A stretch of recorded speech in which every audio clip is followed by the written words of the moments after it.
other, oh, my nostril.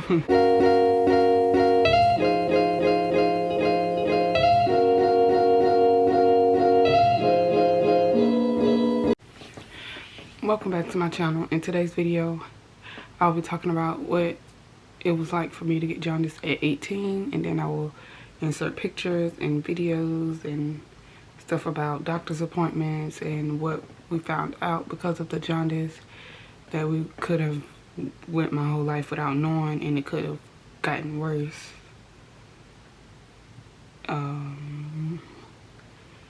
If I say a lot, I'm sorry. I feel kind of shy. I don't know if you got that from my last video, but so February 12th, 2019, I was at work and one of my coworkers came to me. Well, she was talking to me, and then she asked me why my eyes were yellow, which at the time I didn't know. I wasn't sure. But later on that day, me, my mom, and my sisters, we all went to Walmart, and one of my sisters asked me the same question. And my mom, she already knew. She said she already knew what it was, and asked me if I had been itchy, and you know, which I have been itchy, but I thought I was itchy because of where I worked at the time, or at Zaxby's at the time. It was dusty, like when in the doorway, so I thought whenever people would come in and out the door, which was a lot, the dust was getting to me, and it made like my face would itch a lot. And because I was a cashier, I couldn't really touch my face because money is dirty. But yeah, so we went to the emergency room. We weren't waiting long because of my health history, but that's another story. But yeah, they admitted me to the hospital, and I was there for 8 days. Yes, I was in the hospital for 8 days. The first 3 days I was on a liquid diet, which was the worst because they gave me a broth and it tasted like water. I don't know what kind of broth it was, but it wasn't good. But I had to drink it. But other than the broth, I had a lot of ginger ale, sodas, which that was good, and I had juice. The first day after I got there, I was supposed to have solids, but they didn't bring me solids. I don't think I ate that day. Maybe not. But the other days before the 14th, I had solids. I mean, after the 14th, I had solids. But pretty much, I got a lot of tests done and blood drawn, and they decided, well, came to the conclusion that I had jaundice. My skin was yellow, my eyes were yellow, I was itchy. So they admitted me to the hospital, which sucked. But the first 2 days though, again, like I said before, I was on liquid diet. But also within those first 2 days, I was in an overcrowding area. It was like me and like 4 or 5 other people in one like giant long room, and it was horrible. The lady, I was the youngest in there, and I'm always still the youngest at all of my doctor's appointments. So yeah, the lady next to me, she was the gross. She would cough and she was disgusting, and she was loud. It was, I think, 1 a.m. and she was hollering for the nurse when she could have just pressed the thingy on the remote. On day 3 of being in overcrowding, my mom came, and she said that she went into the restroom because I had to use the restroom, and she said it was disgusting, so she went off. And at that point, they had someone come clean it, and then next thing I know, they were putting me in the room, even though the people who were in there probably were waiting longer for a room. I don't know, but I got a room. I was in a room by myself, and then they took me down for, I thought they were taking me down for MRI, which they did do that. They did take me for MRI, but what they saw on the MRI made them have to do an emergency surgery procedure type thing, where they had to put a tube in,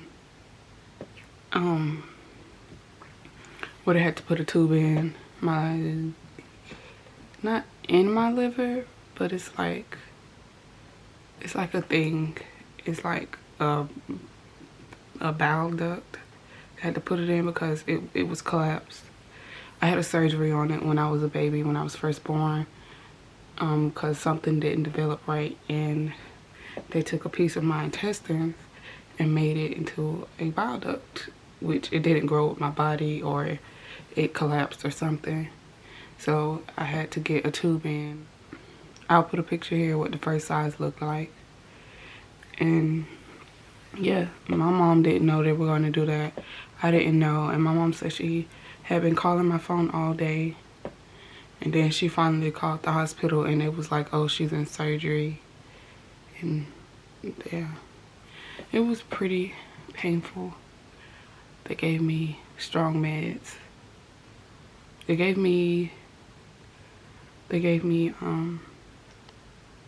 Advil? No, I don't know. They gave me some kind of pain medicine that didn't work at all. So they gave me, I think, Percocet. And that put me to sleep. But yeah, when I woke up, it was still like hurting a lot because I had a cut. They cut me and put a tube in. They had to put me to sleep to do it. And that was hard. And then as the days went on, I had to like get up and go shower and get up and go to the restroom. Well, I really couldn't shower because I can't get it wet. My the site, I can't get it wet. Which still I can't really like shower. I have to like, you know, yeah, I'll probably show you. I don't know. I'll probably put it at the end of the video how I, you know, but I cried a lot. I was really sad when my mom had to leave me because she had to go to work the next day. And I didn't really like being in the hospital alone. I remember I had this one nurse.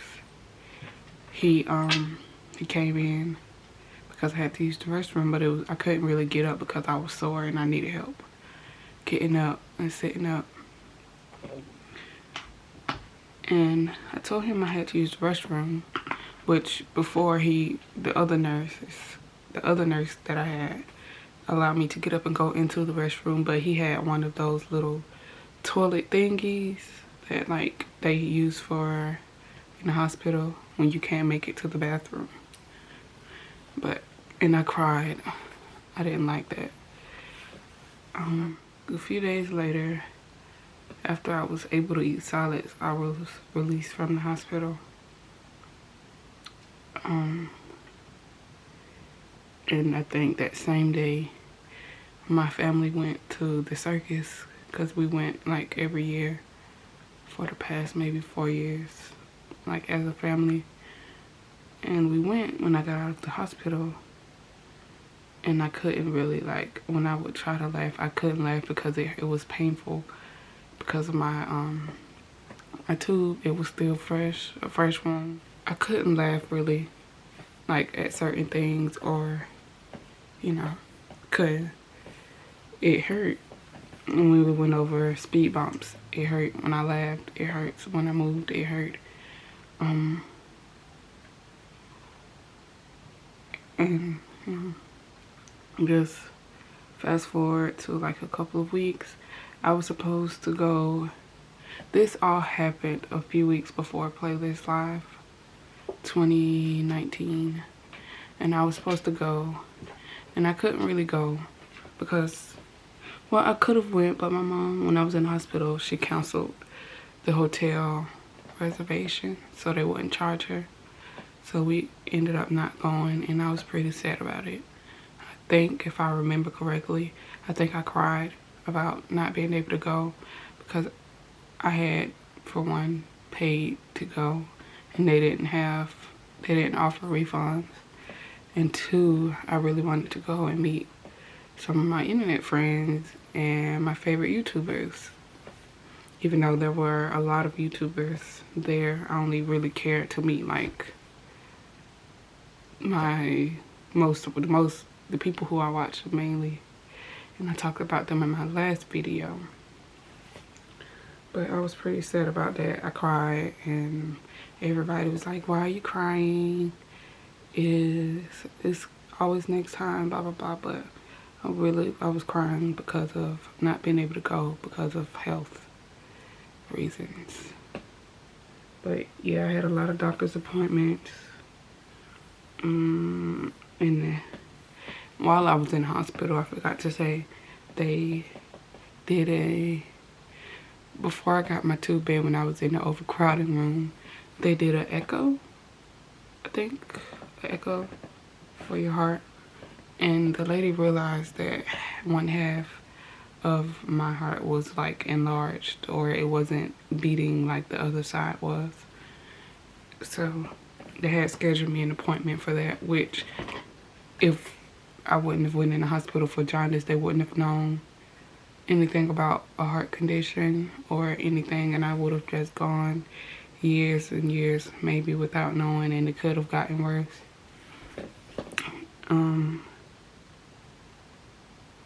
I had a lot of doctor's appointments.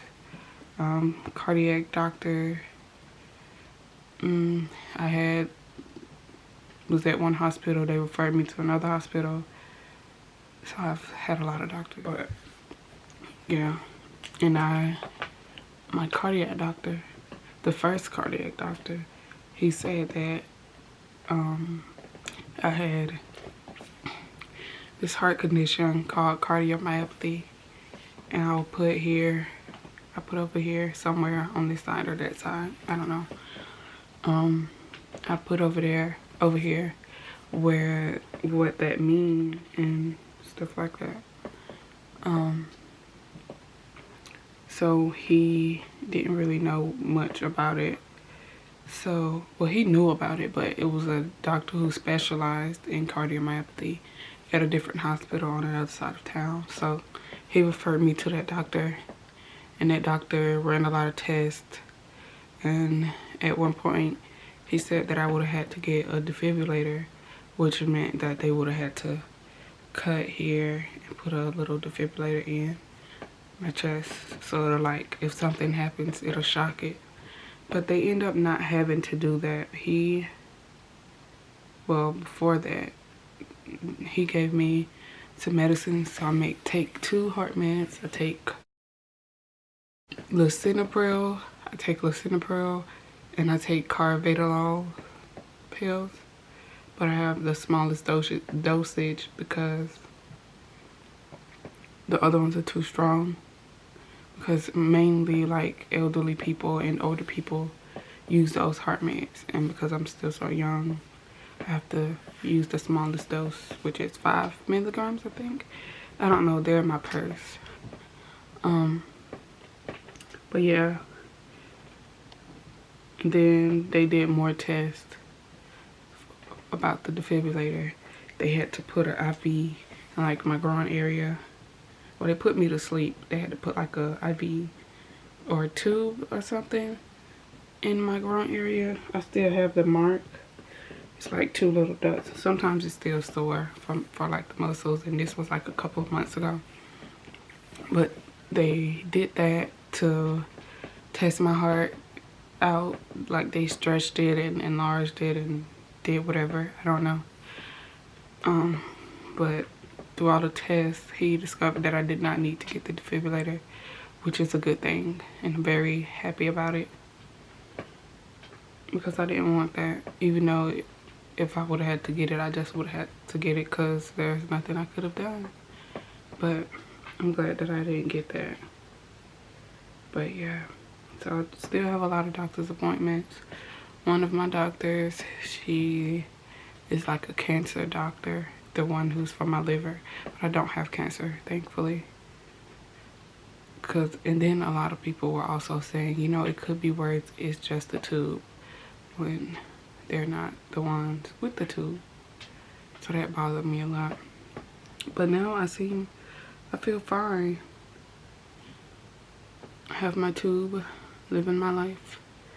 A year and a few months, almost a year and a half later.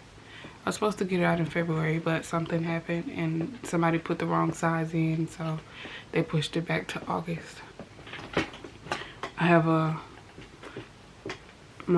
was going to actually also a recent thing that happened with one of my doctor's hospital visits.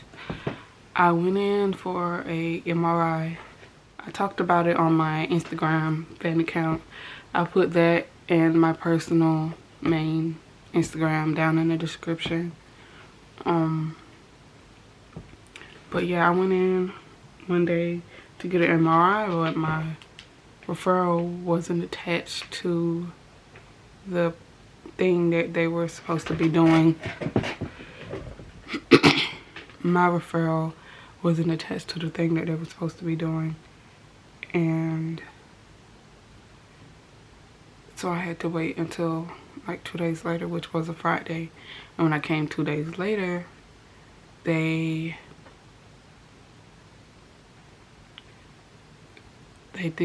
put me in the machine to do the MRI. I was doing all of the breathing things that the machine was telling me to do. And then the nurse, he pulled me out of the big MRI tube thingy. And he was like, okay, I'm gonna give you the contrast. The IV contrast is what they use to like light up your organs. I don't know, or something like that. It does something to your organs or any whatever. But yeah, so he put the IV in and he pushed me back in the thing, and I felt my arm. It was like burning. It was like getting cold, and then right where the IV was in at on my arm, like right in here, it started to burn. And then next thing I know, I was in an elevator, and then I was at a desk and they asked me for my mom's number. I wish I would have took my camera, because that would have been great content. But and then I was like went out again, and then I woke up and I was in the emergency room and my mom was there, and there was so many doctors and nurses. Like everybody had done came from wherever they were on that side of the hospital to see what had happened, because I think they had called a code. I don't know, but it's the stuff that they gave me is used to stop, I think, stop your heart or something like that temporarily, or stop something temporarily when you're in the emergency room and they have to, I should know what it's called. I watch Grey's Anatomy. And they have to cut you and put the thing on, or put the tube in or something. And my mom was pretty upset about it. Well, at the time, I wasn't upset. I was like out of it. I wish I would have recorded, because apparently I remember some stuff, but I don't remember everything. But I was laughing and crying on and off a lot, and I was just talking about nonsense. And I called my sisters and I was talking. I don't remember what I said, but later on my sister was like, you were talking crazy. So I wish I could have. I was actually vlogging that first day the first time that I went, which was like 2 days before this all happened. So I wish I would have took my camera then. Anyways, back to the jaundice. I have a tube. It's here. And yeah, I have to flush it out 3 times a day. I already flushed, so I can't flush again. Maybe I don't know. But I'm gonna tell you how I do it. I have to twist this little thing this way and take the cap off right here and use a alcohol swab to like sanitize it. And then I get the syringe. I'm gonna show you the syringe.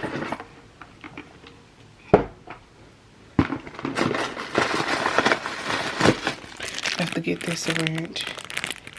And